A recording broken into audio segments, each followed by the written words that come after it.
Okay, part two.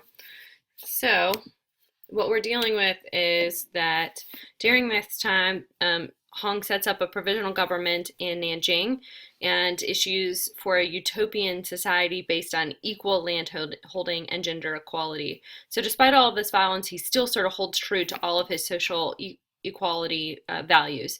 The civil service exams were given, which were open to both men and women, following with his gender equality. They were now based on the mastery of Hong's teachings and Chinese translations of the Bible rather than Confucius policies. And the Taipings held on to Nanjing for nearly a decade. They got very little support from Christian missionaries. Most Christian missionaries thought that Hong and the Taiping people were heretical and that Hong had problems running his government because, well, he was a religious and political leader. He also let a lot of other people run the government and the army, and he was really highly manipulatable, which I guess kind of figures since he thought he was the younger Chinese brother of Jesus Christ 1800 years later. So ultimately, European forces come to the aid of the Qing dynasty once they realize that the destructive forces of the Taiping people, the Chinese and the European forces recapture Nanjing in 1864. They destroy the rebel forces, and over the course of the 14 years of the Taiping rebellion's influence, 20 million people are estimated to have died. Some of this Western pressure of having to have the European forces come in and help the Qing dynasty deal with this rebellion continues to show more failure for the dynasty, which helps fuel for the Second Opium War. Some of those internal conflicts and efforts at reform began with regional warlords during the Taiping Rebellion who'd had private armies to collect taxes from locals, but then the warlords didn't dismiss the private armies after the rebellion, and they still had these private armies to collect taxes for their own personal use.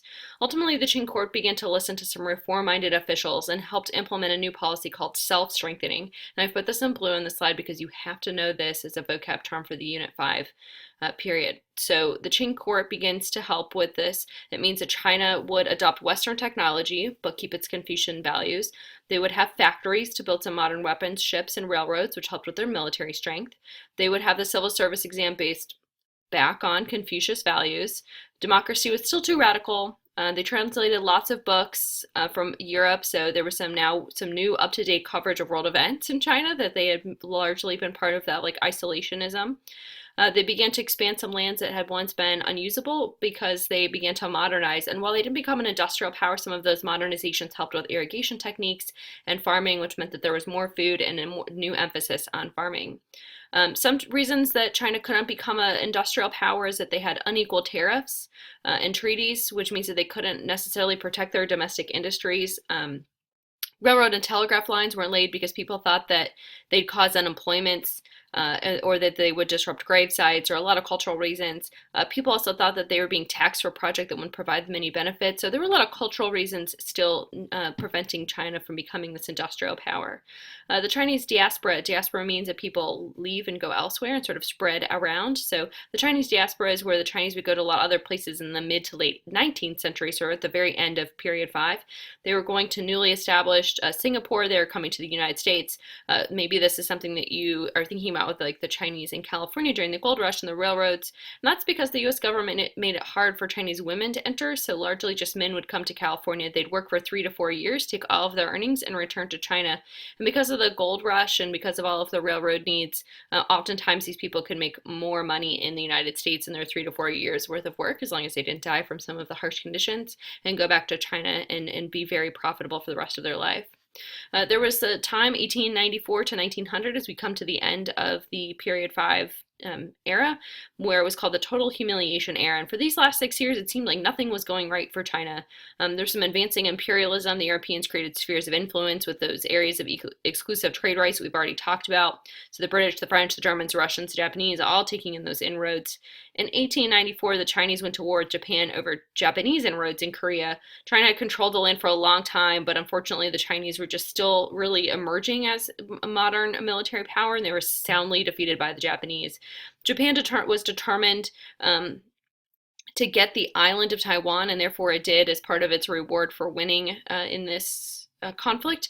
And the European powers forced Japan eventually to return the Liaodong Peninsula, which they had also wanted, but the Europeans didn't want that.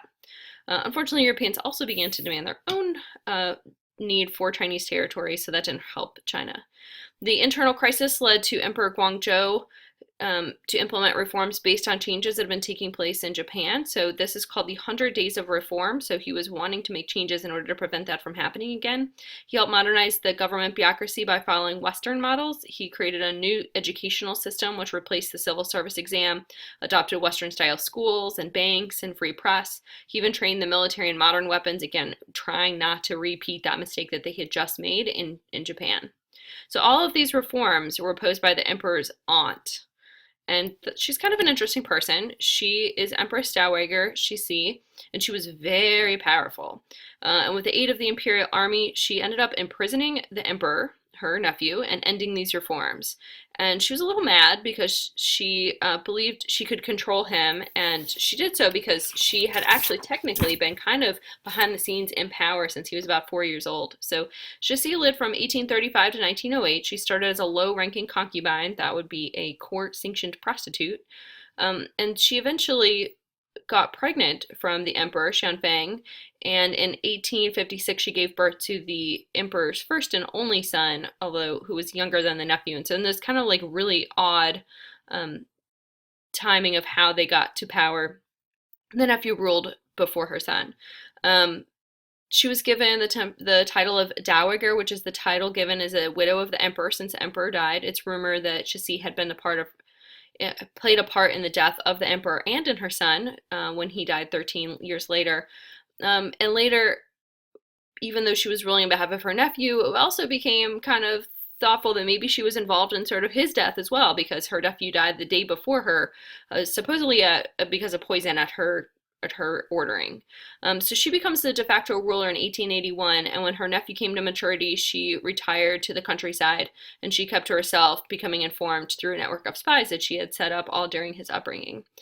She's really well known for a couple of accomplishments, and that would be the summer palace. So she embezzled funds from the Navy because she wanted to have this wonderful summer palace, which is pictured here. It's absolutely gorgeous and beautiful, but she was a little nuts because she decided to build a marble boat, and here's a picture of it in today at the museum in the area, and it doesn't float because it's marble. She also is remembered for her patronage of the arts, so she helps found the Peking Zoological Garden, so it's the first zoo that had the giant pandas, ultimately. The Boxer Rebellion in 1898 was a name given to a secret organization known as the Society of Harmonious Fists. The name came from practicing boxing with imaginary opponents. They were imagining themselves protecting themselves from bullets. They didn't like foreign takeovers that were happening, and their slogan was "Destroy the Foreigner." They especially hated Christian converts and missionaries, and they went around killing people who were in favor of the foreigners or who were foreigners. Cixi, the empress, during that time didn't do anything to stop them, but she told people she would stop the rebellion, but she didn't. After a month or so of no news from their diplomats, about 20,000 British, French, German, Russian, and Japanese troops all gathered together and attacked Beijing in 1900. The empress disguised herself as a peasant and escaped to the Forbidden City in a cart. I hope that sounds familiar because it's kind of like what Louis and Marie Antoinette had tried to do. The Chinese were now weaker than ever before. They were crippled by their heavy damages that they owed the European countries.